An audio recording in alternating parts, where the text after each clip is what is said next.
Halo teman-teman, selamat pagi, siang, sore, malam. Seperti biasa teman-teman, dikarenakan ini weekend ya teman-teman, saya akan update analisa mingguan untuk pair XAU USD dalam jangka waktu 1 minggu ke depan nih teman-teman.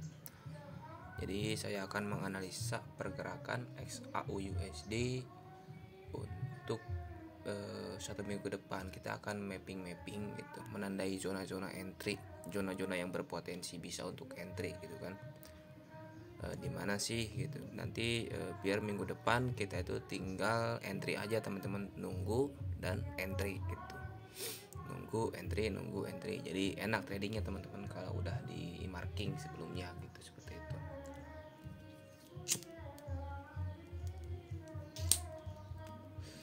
Jangan lupa ngopi teman-teman. Kita analisanya santai-santai saja, pelan-pelan. Alhamdulillah teman-teman, beberapa hari ke belakang minggu ini kita dikasih profit terus ya. Karena kita tradingnya follow trend teman-teman. Kita tradingnya follow trend. Jadi jangan ngelawan tren gedenya gitu. Jadi momentum turun kita sell gitu, momentum naik kita buy gitu, seperti itu. Ngopi teman-teman, kita santai-santai, pelan-pelan analisanya. Karena ini untuk weekly analysis. Sebenarnya yang namanya trading itu hanya permainan menunggu teman-teman. Nah itu kadang-kadang menunggunya itu yang bikin sebel kan. Siapa sih orang di dunia ini yang suka menunggu gitu. Jadi kalau dilihat, saya lihat ya sekilas nih, gold ini udah masih turun, masih bearish gitu. Hanya saja momentumnya makin lama makin lemah gitu. Kayak mau bikin compression ini. Masalahnya compressionnya itu ada dua compression teman-teman. Compression itu ada yang berbalik arah ke atas gitu, atau compression yang justru melanjutkan tambah dalam ke bawah gitu, tambah dalam ke bawah untuk mencari zona yang lebih kuat gitu. Itu namanya CPLQ gitu. CPLQ itu tujuannya untuk menghancurkan zona lama atau mencari likuiditas pada zona yang lebih kuat di bawahnya, seperti itu baru dia diangkat naik ke atas gitu. Nah, kalau kita lihat ciri-cirinya sih belum ada tanda-tanda mau naik si gold ini teman-teman. Kalau kita lihat di sini. Di sini juga merupakan area compression juga teman-teman. Ini nggak mungkin area kayak gini bakal kuat nahan harga teman-teman. Agak-agak susah gitu. Area-area kayak begini itu agak-agak susah dia kalau buat nahan harga. Jadi kita cari aja teman-teman area-area origin di sini. Saya dulu pernah menandai di sini, cuman enggak saya post sih kalau area yang ini. Ini merupakan area origin pertama ini, yang paling bawah, yang paling awal, titik bermulanya harga berbalik teman-teman. Di sini origin. Ini merupakan kalau saya bilang ini merupakan area terakhir untuk buy teman-teman. Setelah di sini kan kita punya flag terakhir teman-teman di sini. Di sini kita punya flag terakhir. Kita punya flag range terakhir teman-teman. Sebelum di engulf dan harga berbalik menjadi naik gitu kan. Sebelum harga engulf dan naik ke sini. Nah, di sini kan kayak belum diambil ya teman-teman. Nah, berarti ini FTR pertama di sini. The first FTR di sini. Artinya dia yang membuat pertama engulf gitu, lalu dia gagal mengambil decision point yang di bawahnya, yaitu area origin. Berarti area FTR ini akan menjadi area liquidity teman-teman. Nah, yang kotak kuning ini, yang dua support ini akan menjadi area liquidity. Ini akan berpotensi untuk di fake out gitu, fake out. Jadi jangka panjangnya harga itu akan menembus area ini, support ini, lalu mengambil origin gitu. Lalu mengambil origin yang ada di bawah sini. Lalu dia baru kemungkinan kalau emang ini masih holding, dia akan mantul gitu, entah dia cuman pantulan kecil atau bisa jadi dia titik reversal di sini gitu. Pokoknya kalau bagi saya gitu, berdasarkan analisa saya ya, area origin ini akan menjadi area buy terakhir teman-teman. Buat teman-teman yang masih cari-cari buy itu atau menunggu peluang buy, di sini merupakan area buy paling akhir. Kenapa? Karena kalau ini ditembus otomatis harga akan babat ke bawah gitu, akan ngebabat ke bawah gitu, akan menuju major extreme di time frame daily-nya ini. Market struktur daily kan di sini. Dia akan ngebabat sampai sini ke area origin yang ini si gold ini.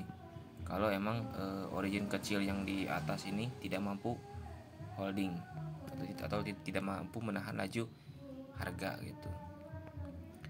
Jadi untuk sementara kita akan berfokus pada area ini dulu 1897-an.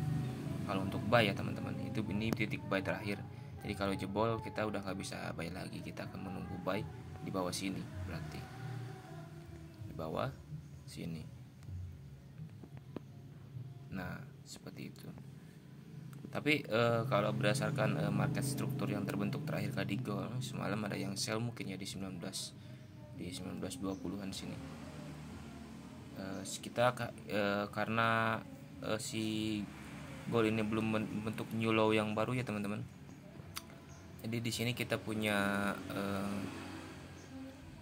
sini kita punya low, di sini punya high, di sini kita punya low.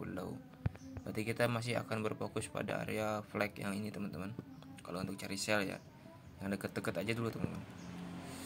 Nah kalau area ekstrim atau originnya sampai dijebol, berarti tren akan segera berubah. Tapi selama area flag range ini masih holding atau mampu menahan harga, berarti harga masih akan tertahan gitu atau lanjut turun gitu. Soalnya dia belum mampu membuat new low gitu, atau dia belum mampu memecahkan support di bawah sini. Dia belum mampu memecahkan support di bawah sini. Jadi kalau plan saya itu semalam kalau bangun tidur itu bukan bangun, tapi kalau pagi nanti gold bikin new low di sini, berarti akan ada flag yang baru. Tapi ternyata dia belum berhasil ya teman-teman, sampai closing candle weekly di sini dia belum berhasil membuat new low. Berarti gold ini akan tertahan di area flag range yang ini teman-teman. Berarti tertingginya di sini, terendahnya di sini, berarti seperti itu. Ya kemungkinan sih kalau kita bedah ke time frame yang lebih kecil,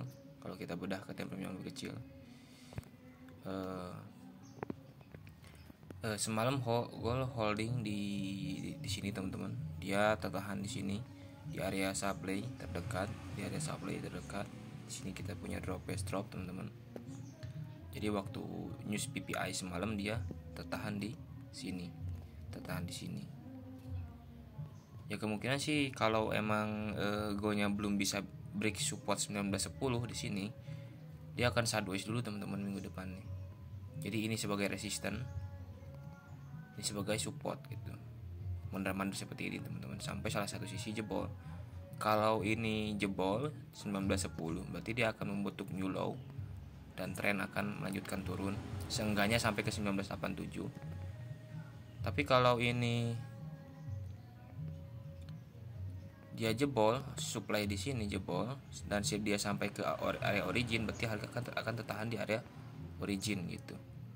Akan tertahan di area origin sebagai titik tertinggi. Originnya yang mana teman-teman? Origin saya ambil dari sini teman-teman.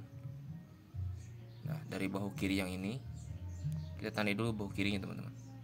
Seperti yang kemarin. Sini area origin teman-teman. Ini yang merupakan area bahu kiri. Kiri di sini.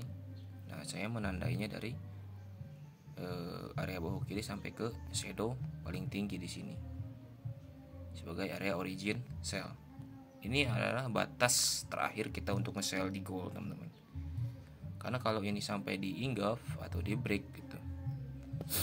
Kalau dia di engulf ini, berarti mau nggak mau gold akan segera berubah tren. Yaitu sinyal awal pertukaran tren. Jadi origin itu adalah batas terakhir kita untuk nge-sell. Tapi selama origin masih holding, apalagi supply ini masih holding dan dia sampai membentuk new low, kemungkinan 1 minggu ke depan gold akan masih akan turun seenggaknya sampai ke area 1987